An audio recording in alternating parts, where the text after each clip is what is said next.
Everybody, welcome to July 2024, where most of America is still reeling from the presidential debate last week. It wasn't very presidential. The two elderly men disagreed on absolutely everything, it seemed, including the quality of their golf games. But there was one thing, oddly enough, that Biden and Trump agreed on, and that was the danger of China. They both seem to be hawks when it comes to China and what many people are calling now the second Cold War. My guest today is an expert on that supposed Second World War. Not Second World War, that was a Freudian error. Second Cold War. Dimitri Alperovitch is the author of World on the Brink, How America Can Beat China in the Race for the 21st Century. He is joining us from Washington, D.C. Dimitri, is that fair? Is that the one thing that Trump and Biden seem to agree on, that China is the big enemy? I think so. I think in general, China is the one bipartisan issue in this town where I live, Washington, D.C. And when you look at any of the major bills that have passed last year with bipartisan support, things like the CHIPS Act, for example, the reason that they got bipartisan support at the time of this extreme political polarization in this country, when the two sides can't agree on anything, is because they were being presented as the bills necessary for us to confront China. So I assume you celebrate that. Do you credit Donald Trump? He was the one who seems to have pioneered this hostility, perhaps even paranoia about China. Yeah, I don't view it as paranoid at all. I view it as a recognition of reality. I think that China has been fighting a Cold War with the United States for many decades now, and Donald Trump was the first one to recognize it. And the Biden administration has largely continued and accepted his policies, and in many ways accelerated them and made them even tougher. You served in the so-called Homeland Security Advisory Council of the Department of Homeland Security. Was that in the Trump administration or in a previous administration? No, I'm currently on it today. So you're a Biden person? No, I'm bipartisan, and I represent my own skill sets, and I don't discuss partisan matters in that capacity. What are your, and I'm using that language, what are your skill sets, Dimitri, to get you on that kind of advisory council? Well, I've had a long career in cybersecurity and focusing on homeland defense. I've also been an advisor to the Department of Defense and focused on national security issues for many years. You talk about this Cold War going on for many years. What's the difference between a Cold War and any country, whether it's China or the EU or Russia or the United States, pursuing their own self-interest? Well, I think we're beyond self-interest. And I think when you actually compare Cold War II, as I call it, with Cold War I, the first Cold War, the similarities are just striking on almost every level. You have a global competition for supremacy that's been playing out in literally every corner of the globe between China and the United States, and in every realm, whether it's military, diplomatic, economic, technological, you name it. You have preparations for war. Both countries, as we speak, are having a major buildup, particularly in the Indo-Pacific, preparing for conflict, potentially over Taiwan and maybe in other parts of the South China Sea. You have an arms race that is both conventional and nuclear. China, as we speak, is building up its nuclear arsenal, going from about 300 nuclear warheads they had at the turn of the decade to over 1,000 that they want to have by 2030, and potentially match the numbers that the U.S. have by the mid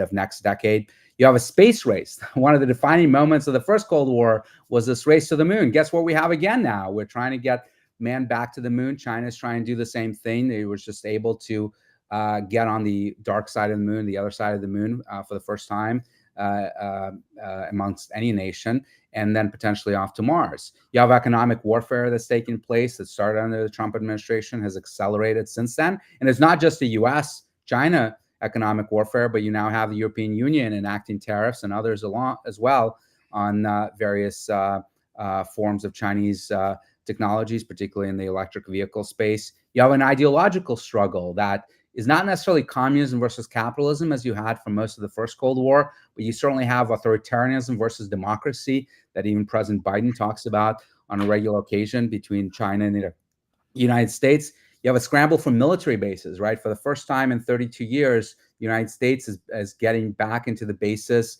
Filipino bases in the region. It's building up bases in Okinawa and Guam and so forth. The Chinese are doing the same thing in Pakistan and Cambodia, even as far away as Djibouti. You have a spy war that's going on. In fact, the FBI says that it eclipses anything that they had seen during the first Cold War, in part because of cyber and the Chinese infiltrations into our networks. So on almost every level, this is identical to the Cold War we had in the last century.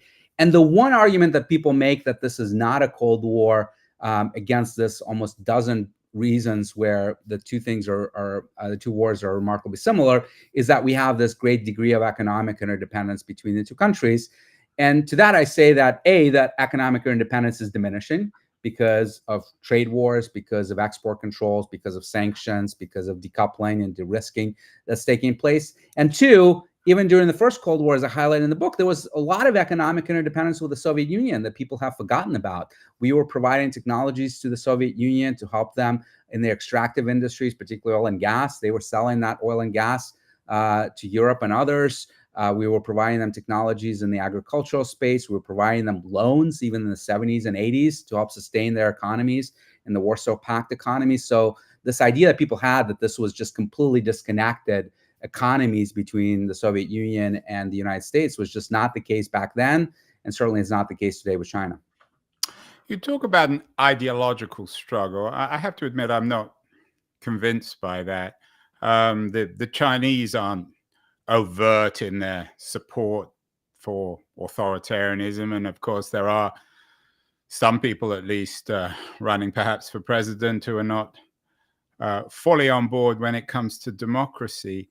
Isn't that a profound difference, Dimitri, between the original Cold War and what you see as Cold War II? That the Russians and Americans were jousting, sparring on ways in which you should run not just your countries, your economies, but the world itself. Whereas the Chinese and the Americans aren't in profound disagreement. They're essentially all capitalists of one kind or another.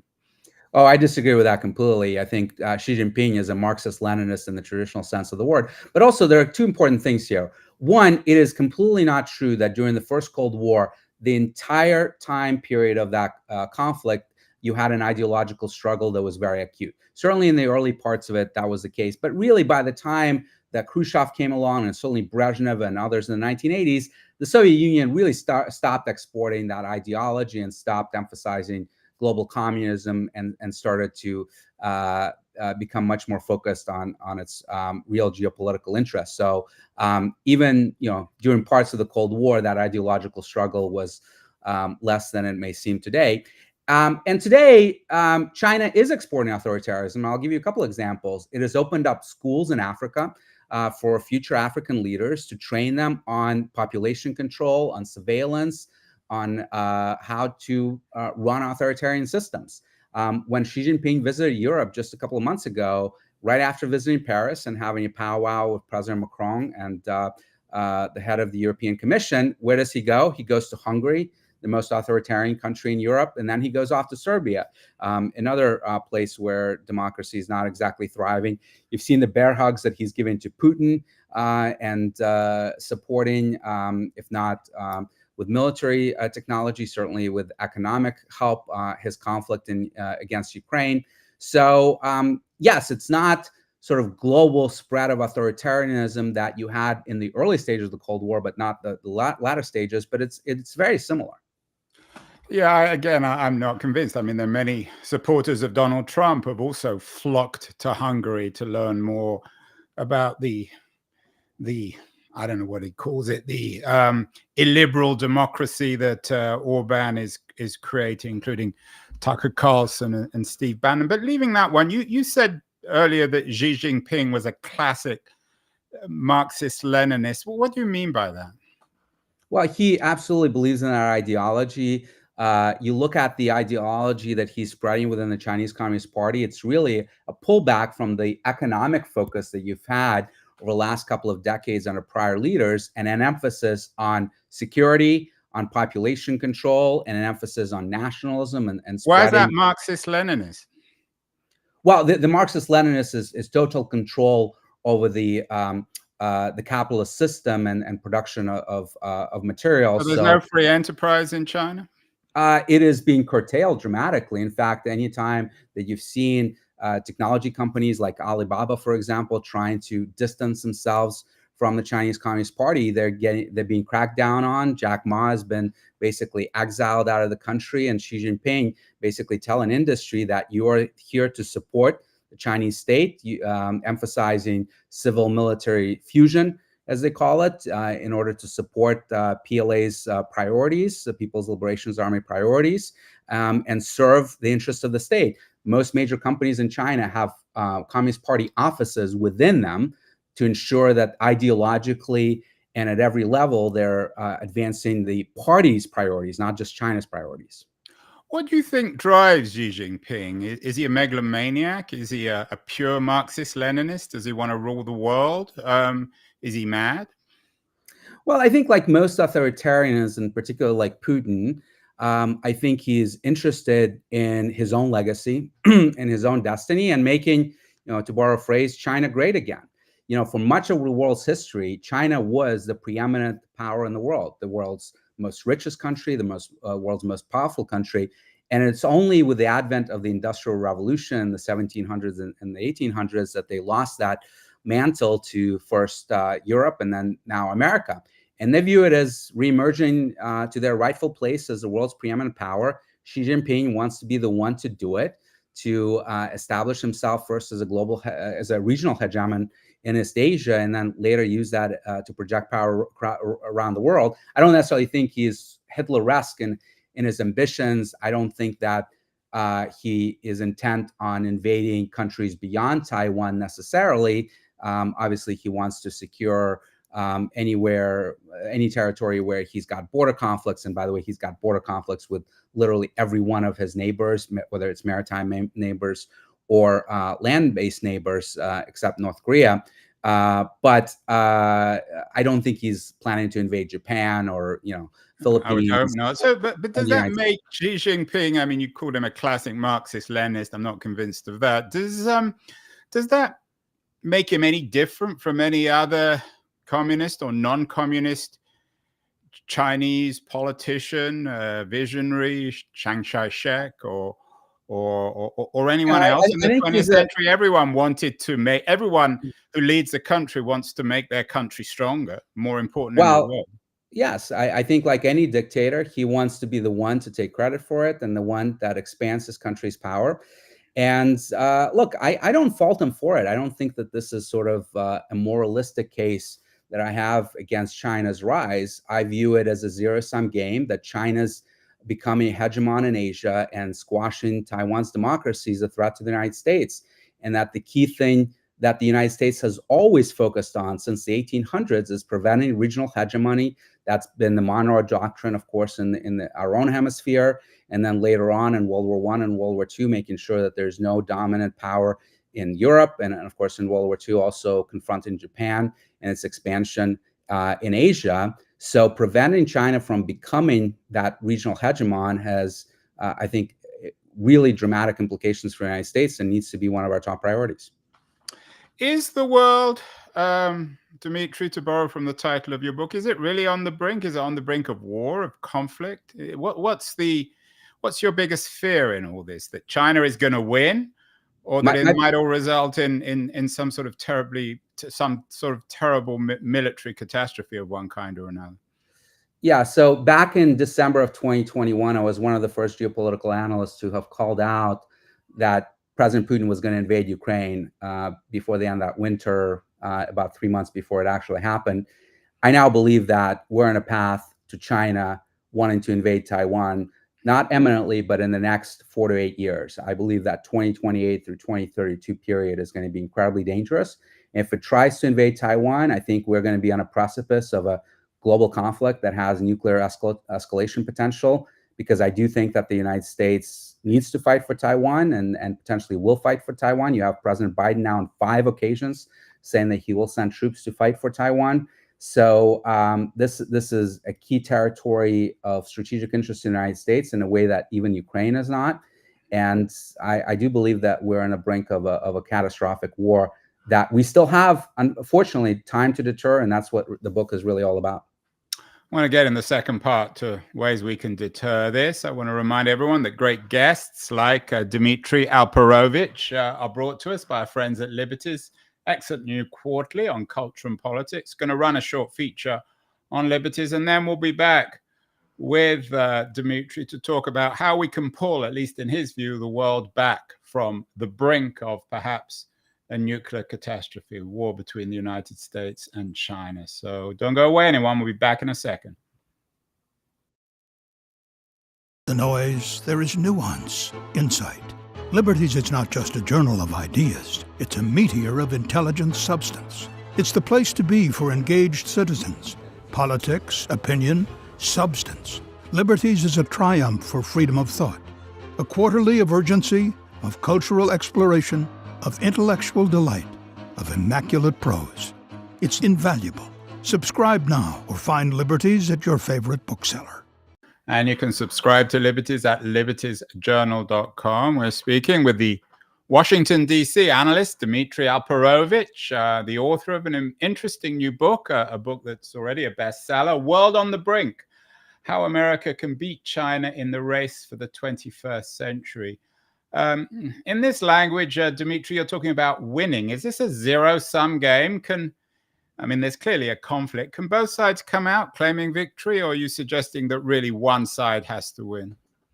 Well, I think, in my view, winning is deterring conflict and preventing China from dominating Taiwan and using it as a springboard for dominating East Asia and beyond. So I'm not arguing for regime change. I'm not arguing for the fall of the Chinese Communist Party, as some have argued. I think it would be wonderful if China was a free and democratic country, but it's really up to the Chinese people. But isn't that a rather, who talks about regime change? That's a sort of rather childish view. Well, you've had Matt Pottinger, who is Deputy National Security Advisor in the Trump administration, and Mike Gallagher, who is the chairman of the House Select Committee on China, arguing that victory is really defined by the fall of the CCP. I think that's going too far, and I think that could be actually escalatory, because you don't want Xi Jinping to think that this is truly existential. Well, I think that goes without saying. And I don't think America has much of a record when it comes to regime change. So are you suggesting that this flashpoint is going to happen on Taiwan? We've done lots of shows on Taiwan. Can the flashpoint be addressed without China feeling that it's lost? In your view, you boasted about being one of the first people to call Putin's invasion of Ukraine. Do you think the Chinese are planning to invade Taiwan? Oh, I absolutely do. And it's not just my view. It's the view of the U.S. government, U.S. intelligence community. The CIA Director Burns have said that they have information that President Xi has given an order to his military to be ready to invade Taiwan by 2027. Doesn't mean he actually will invade on that time frame, of course, but the fact that he's giving the order is very telling. That's I'm sitting here in Silicon Valley, Dimitri. 2027 is like the next century. Anyone can issue those sorts of orders. So how do we, as I said, the subtitle of your book, How America Can Beat China in the Race for the 21st Century. I know authors don't always come up with their own titles or subtitles, but can America beat China and at the same time not humiliate China?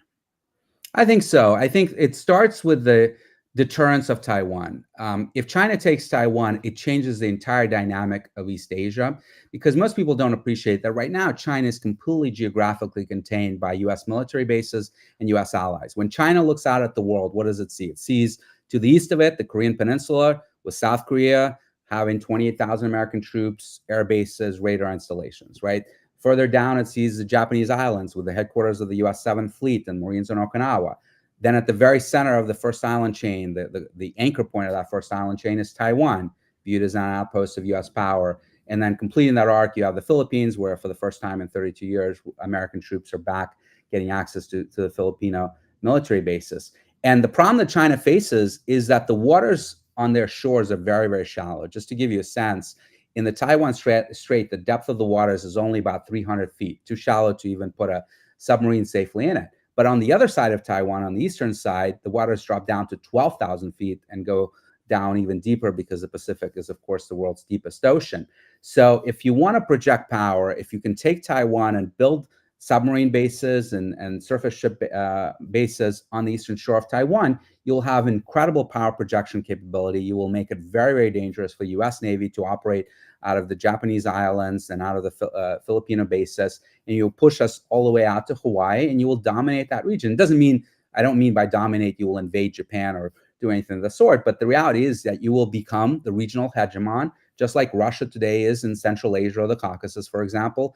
And these countries in that region have to basically jump whenever Russia asks them to, because they don't have any other choice, because America is far away, can't do anything for them, right? So all these states in Central Asia and the Caucasus have to basically appease China. I mean appease Russia. That's what's going to happen to East Asia, where you have most of the world's supply chains, much of the world's economy, about almost 50% of the GDP is in Asia, of course. So letting China be the bully in that region and dominate that region is very, very dangerous for U.S. interests. So you have to absolutely deter Taiwan to keep China contained. And then beyond that, to win the race for the 21st century, to win the broader Cold War, I believe you have to win the technological race. And particularly in 4 critical technologies, we have to dominate. And that is AI and autonomy, it is biotech and synthetic biology, it is space, and it is green energy. And the 2 components that you need to manufacture these things are, of course, semiconductors and critical minerals. And the good thing is that we are leading in most of these areas. We're losing badly in green energy. We're losing badly in the processing of critical minerals, but it's not so disastrous that you can't catch up still. In terms of this being the second Cold War, how different is your analysis of China from some of the architects of the First Cold War, Kennan, for example, or some of the other American diplomats? What did you learn, or what could we learn from the Cold War to apply to China? In your view, was the Cold War, from an American point of view, a success? Oh, I think it was unquestionably a success. It led to U.S. dominance across the globe. But look, Kennan got it right. Kennan said, we got to wait them out because we have all the advantages. We have a better system. We have a more dynamic economy. We have a bigger economy. And that is all true with China. We have the world's biggest economy, the world's greatest military. In fact, the Chinese growth rate has now dropped to about what it is with us, about 3 to 4%. And of course, they're 25% smaller. So if that continues, unless something dramatically changes in China or here, they'll never catch up to us in terms of overall GDP power. And at the same time, we have the dynamism, we have the innovation, we're leading in AI innovation, we're leading in space innovation, we're leading in biotech innovation, we're leading in semiconductor innovation, certainly from a design perspective, if not from a manufacturing perspective, although that's Taiwan, who's a friend, certainly. So you have incredible advantages here. And the key thing is to keep the status quo, prevent war, deter war, and will remain the world's greatest power. Yeah, I have to admit, talking to you, it's a surreal quality to what you're saying. The way you talk about America, you're presenting the country and the world as if it's 1950 all over again. But hasn't something dramatically changed in the world, Dimitri, over the last 50 years? America isn't what America was in the 50s. It's a profoundly divided country. Many people believe it's in deep decline. Has nothing changed since the first Cold War when it comes to the United States, its power, its democracy, its inequalities, and all the rest of it? Well, first of all, America has always been divided throughout its history. Today is no worse, I can assure you, than the Civil War, than the Vietnam War and the Civil Rights Movement, when we were fighting on the streets, when we were oppressing minorities in this country. So to say that we are, at the worst point of our history, I just completely reject that. We have challenges for sure. And the beauty of the American system, the beauty of our democracy is that we overcome our challenges. We try out various ideas that end up being horrible and racist and catastrophic, and we learn from that, and we move on, and we adapt, and we progress. And unlike, by the way, authoritarian dictatorships that don't tend to learn from their mistakes and double down on them. So I'm bullish on America, as I think only immigrants can be, because we've experienced other parts of the world, and we know that the grass is not greener. And look, this is still the country that attracts a huge number of immigrants. There are, according to the Department of Homeland Security, thousands of Chinese migrants that are trying to cross our border every single day. Now, I don't think that that's the best immigration system. I think we should attract immigrants based on their skill sets and vet them and so forth. But it's telling that virtually no one is trying to jump over the fence, proverbial fence over into China, except maybe the North Koreans, and even they are using it as a transit point to get to South Korea. No one is trying to get to Russia. No one's trying to get to China. People want to come here because they think that this is still the place where their children can grow up and build companies like I have that can turn into hugely successful companies. This is still the beacon of opportunity for the world. And what about the history of American foreign policy over the last quarter century? Some people might suggest it's been so catastrophic, these failed wars in Afghanistan, Iraq, support for Israel, which is enormously controversial. Are you confident that America can overcome all those mistakes, those catastrophes of the last 25 years, the military-industrial complex? We've done shows on the corruption in the Navy, all sorts of issues associated with procurement. Again, you're presenting America in the best case scenario. Do you have any doubts at all? So I don't have any rose-colored glasses on, and we certainly have a lot of issues. But you know who has more issues? China. Its economy is a disaster. You talk about corruption at our defense industrial base. It's nothing compared to the graft and corruption that you have in the Chinese military, where they're firing their defense secretaries one after another for corruption. You've seen the problems that the Russian military has had in corruptions and the difficulties they've had even taking villages in Ukraine. So yes, we have issues, and we absolutely have to work on them, but they're nothing compared to the weaknesses and the problems that China faces. So it's all relative, and we don't have to be perfect to win. Why can't America, though, just live in peace with China? Why can't we live in a globalized economy? Both countries are good at certain things. Why couldn't that work? I would love to live in peace. We're not the ones that are changing the status quo. We're not the ones that want to invade Taiwan, that want to squash that democracy, that want to establish a hegemony in Asia. It is China. So I am for preserving the status quo that has existed in our relationship with China for the last 40 years. I am for the one China policy, which does not mean that we recognize that China has Taiwan, but for only supporting peaceful unification with Taiwan if the Taiwanese desire to do so, which they don't, but certainly opposing any change in the status quo by military force, which is what Xi Jinping wants to do. So I'm absolutely for peace, but I'm for deterring war. And as the saying goes, the only way you achieve peace is by preparing for war. And can all this, Dimitri, can this result in, I know you're against regime change, which is an absurd notion anyway, especially when it comes to China, but are there reformist groups within the Chinese Communist Party that are uncomfortable perhaps with Xi Jinping's bellicosity, particularly when it comes to Taiwan? If he is, if not humiliated, certainly stymied on the Taiwan front, could this unleash new political forces in China within the Communist Party? Look, who knows? It's a very opaque system. Not everyone is a fan of Xi Jinping. We know that. We know that he's consolidated power more than any leader since the revolution, even more than Mao has, except for a brief period during the Cultural Revolution. And I'm sure that's causing lots of tensions within the party. No one can express it publicly because, of course, they'll be exiled or worse. His bellicosity, his uninterest in managing the economy, which is not going well at all. Youth unemployment is over 20% in China. And he seems completely MIA on that issue because he's so focused on security and military power and power projection. I think that's probably causing problems for him. But look, he can stay in power till at least 2032. He's likely to get reelected in 2027 for another 5-year term. He'll be 79 in 2032. Perhaps the one good thing about the Chinese system is that they don't tend to elect their leaders into their 80s, perhaps unlike our system.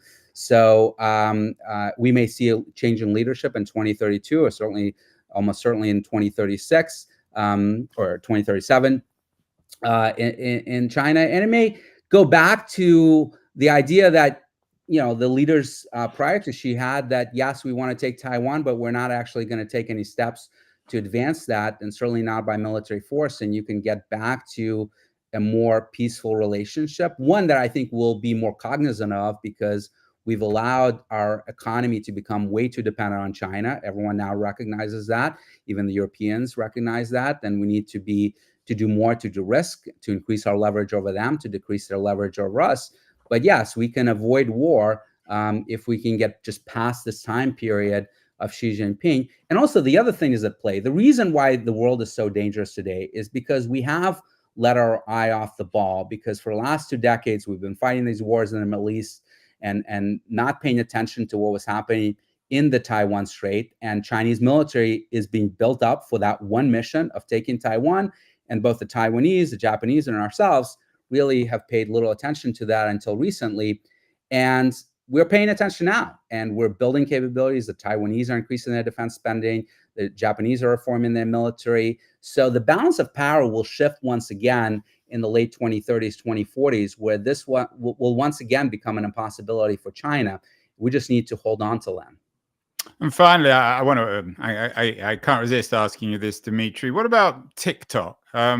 Seems as if TikTok is much more innovative. It's a Chinese social media company, much more innovative than Facebook or Instagram. Are you sympathetic to, if not banning TikTok in the United States, making it difficult for innovative Chinese technology companies to operate in the US or the West generally?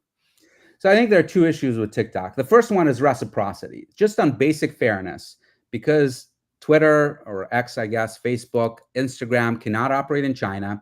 We should not let the Chinese access our market. This is the basic concept of free trade, that it should be a fair trade. And, if your markets are closed to us, we're going to close our markets to you. That's issue number 1. Number 2, I don't buy the arguments that TikTok is a major threat to us based on privacy concerns, because let's face it, our own Western companies are selling data on Americans to anyone who would buy it. So the idea that China needs TikTok's data to spy on Americans is quite ridiculous. It has plenty of it. But it is a media company. Yes, the content is user-generated, but the algorithm, and by the way, not just the algorithm, but the moderators, the army of thousands of moderators at ByteDance, are deciding what you see, and more importantly, what you don't see. And because of that, you basically have a company that is influenced at a minimum and potentially controlled by an adversary state, China, that self-admittedly has influence or access to half of the American population. And here are the 2 problems with that.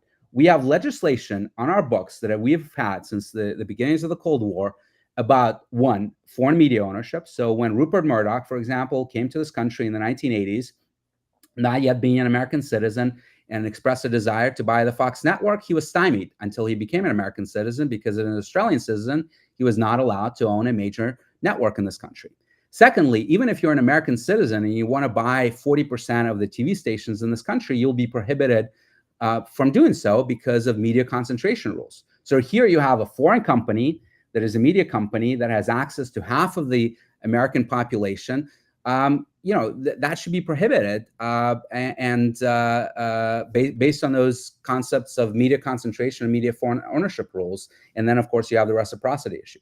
Well, there you have it. No more TikTok in the US, at least according to Dimitri Alperovitch. Unless they divest. If they divest, there's no issue. Sell it to American. Xi Jinping, if you're watching, you can get TikTok back in the US if you're a bit more reciprocal, a bit fairer. Great to have you, Dimitri, on the show. Author of the national bestseller, World on the Brink. Can America beat China in the race for the 21st century? A little bit chilling, but perhaps also reassuring. We'll have to have you back, Dimitri, on the show. Thank you so much, and best of luck with the book. Thank you so much. Take care.